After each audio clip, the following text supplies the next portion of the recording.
শুধু দর্শক বন্ধু, আপনারা দেখছেন একে নিউজ বাংলা। আর এই মুহূর্তে উপস্থিত রয়েছে ক্যানিং পূর্ব বিধানসভা মৌখালী ঘাট। 2026 সালে সরকার পরিবর্তন হয়েছে, আর সেই পরিবর্তন হওয়ার পরে আমরা দেখতে পাচ্ছি যে ক্যানিং পূর্ব বিধানসভায় সমস্ত রাজনৈতিক দলের জন্য ওপেন হয়ে গেছে, সবাই রাজনীতি করার সুযোগ পাচ্ছে। আইএসএফও করছে, সিপিএমও করছে, আর ভারতীয় জনতা পার্টি যারা রুলিং পার্টি বর্তমান তারাও তো করছেই।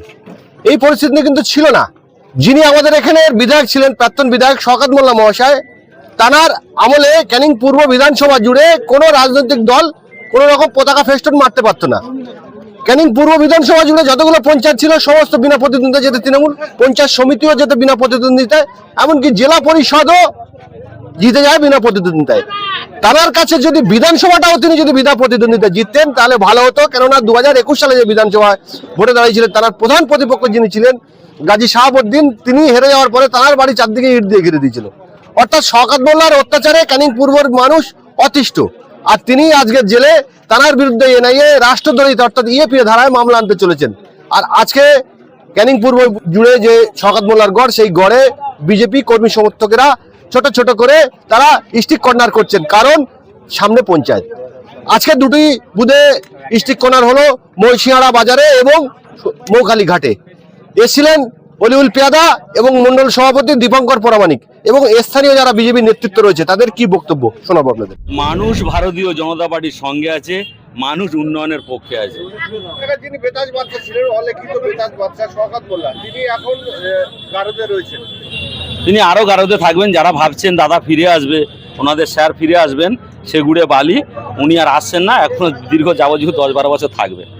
এখনো বেশ কিছু মানুষ বলছেন যে দাদা ফিরে আসবে, আমাদের দাদা ফিরে এসে সময় আবার তিনি রাজনীতি করবেন। রাজনীতি করবেন না, ঘরে ঘুমাবেন, এটুকু আমাদের কাছে যেটুকু খবর আছেন। বাড়ি আসবেন হয়তো 10 বছর পর, সে বাড়িতেই ঘুমাবেন, ওনার রাজনীতি কেরিয়ার শেষ।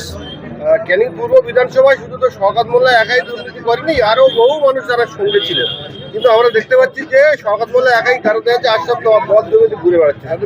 তাদের বিরুদ্ধে আন্দোলন চলছে, আপনি হয়তো অবগত নেই, অনেক মিডিয়া অবগত আছেন। যেসব নেতা দুর্নীতিগ্রস্ত হয়েছেন বা দুর্নীতি করেছেন তাদের বিরুদ্ধে লাগাতার আন্দোলন চলছে, এবং নভেম্বরের শুরুতেই বুথ ওয়াইজ আন্দোলন শুরু হবে। যারা দুর্নীতি করেছে তাদের দুর্নীতির যে টাকা তারা কাটমানি খেয়েছে তাদেরকে ফিরিয়ে দিতে হবে, না হলে লাগাতার বুথ ওয়াইজ আন্দোলন হবে এবং গ্রেপ্তারের দাবি উঠবে।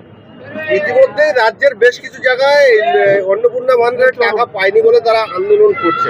তাদের হচ্ছে একটাই বার্তা, তাদেরই কাগজপত্রের কিছু ভুল আছে, সেগুলো সংশোধন করা হবে এবং করে দেওয়া হবে অঞ্চল নাতবা বিডিওতে।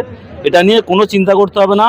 যারা প্রাপ্য প্রকৃত যারা অর্থে যারা পাবে তারা কখনোই বঞ্চিত হবে না, এটুকু আমাদের মুখ্যমন্ত্রী কমিটমেন্ট আছে। কিন্তু যাদের ছাদখোলা বাড়ি চাকরি করে, যেগুলো রুলসের মধ্যে যারা বাদ যাবে তারাই বাদ যাবে, প্রকৃত অর্থে মানুষ সবাই পাবে।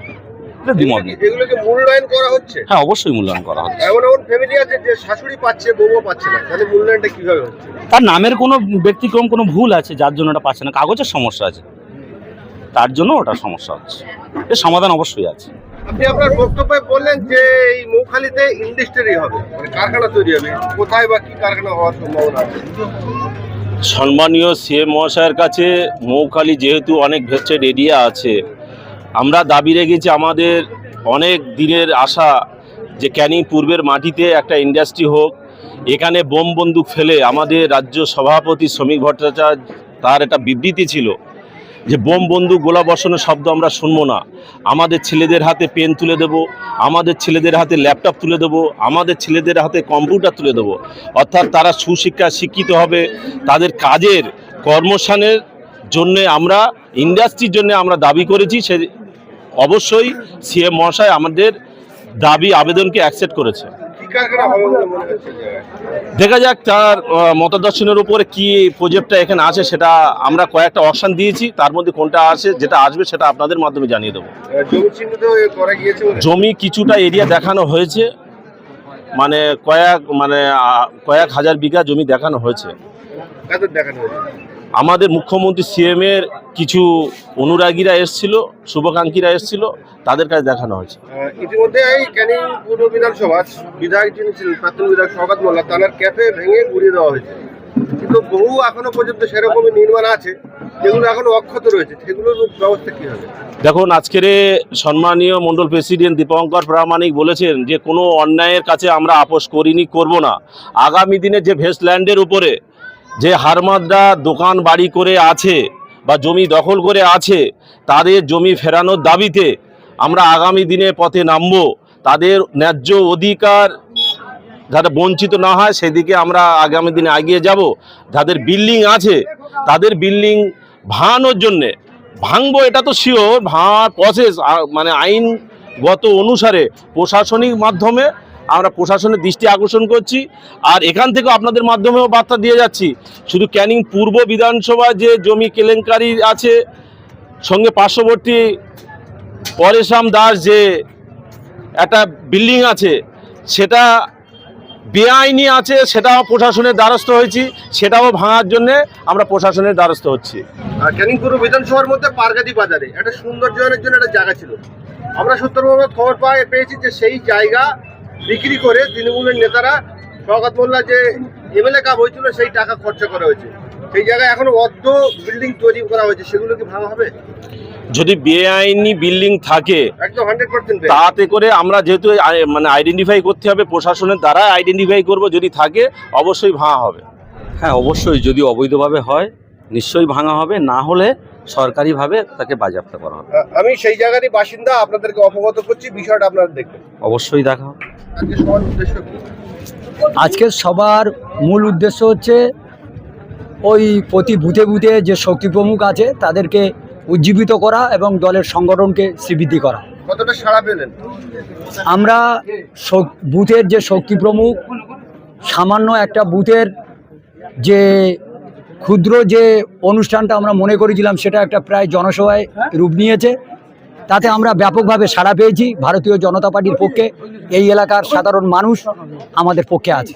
আমাদের গ্রামের ছেলে এবং ক্যানিংপুরের প্রাক্তন বিধায়ক শওকত মোল্লা, যিনি ইতিমধ্যেই গ্রেপ্তার হয়েছেন, তার বিরুদ্ধে রাষ্ট্রদ্রোহিতা ইএপিএ ধারায় মামলা দেওয়ার চিন্তা ভাবনা করেছেন বা এনআইএ দাবি করছেন, কি বলবেন? হ্যাঁ, এটা তো সঠিক জিনিস। এই ভাঙড় চত্বরে এই নির্বাচন করাকালীন মানে গোলা বারুদ নিয়ে কিছু হারমাদদের দিয়ে বোম টোম তৈরি করতে গিয়ে সেখানে অ্যাক্সিডেন্ট হয়েছে। সেই কেন্দ্র করে তানার ঘাড়ে এই মামলা বা এই পরিস্থিতিগুলো তানার ঘাড়ের উপর উঠেছে। তিনি তো আইনগতভাবে ফেসে গেছে, আমরা এর জন্য আর কি বলতে পারি। এনআইএর মতো তদন্ত করছে।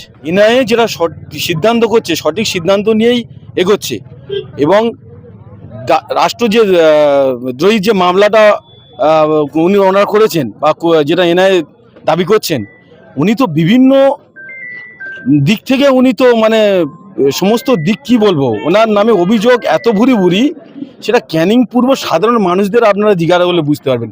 এনআইএ কেন, ওনার রাষ্ট্রদ্রোহী মামলা, উনি সারা জীবন উনি মানে কি বলবো জেলে থাকলেও ওনার সেই এত অত্যাচার, মানে সংবিধান অনুযায়ী যত আইন আছে, কত ধারা আছে, কত রকম ধারা আছে, সমস্ত ধারা দিলেও শেষ হবে। এটাই আপনাদের কাছে জানালাম। জেলে তো থাকবেই। ও এখনো তো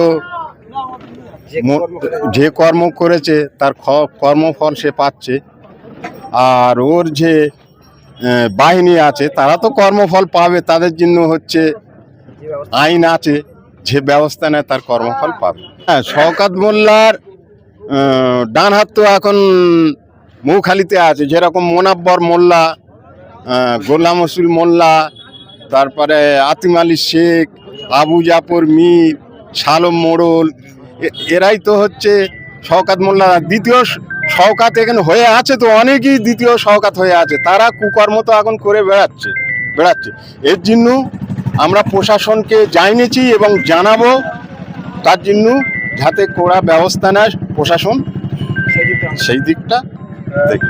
পঞ্চায়েতের এখন বেশ কিছু বাকি আছে, তার আগে থেকেই আপনারা কর্মী সভা শুরু করে দিয়েছেন। হ্যাঁ, ভালো রেজাল্ট আমরা করব এবং আমাদের দীপঙ্কর প্রামাণিক পরিচালনা আমাদের প্রত্যেক বুথ সভাপতির। এখানে আইএসএফ বলে আমরা কিছু রাখবো না, দল থাকবে। ওদের একটু খুব বাড়বাড়ন্তি হয়েছে, আমাদের 3 মাস সরকার এসেছে, ওদের কিছু বলছে না এবং আইন হিসেবে তাদের ব্যবস্থা নেওয়া হবে।